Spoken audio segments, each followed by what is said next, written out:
Most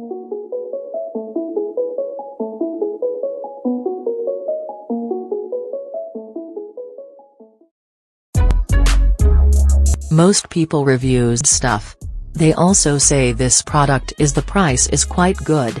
We've found pros and cons on this type of product. But overall, it's a supreme product and we are well recommend it. When you however want to know more details on this product, so read the reports of those who have already used it. Visit the product detail link in description for an item you wish to buy. Tap add to cart. When you've finished adding items to your cart, tap the shopping cart icon. If you need to edit the items in your cart, tap save for later or delete next to the item in the cart. Tap proceed to checkout and follow the on-screen instructions. Review your order information and tap place your order to complete your purchase.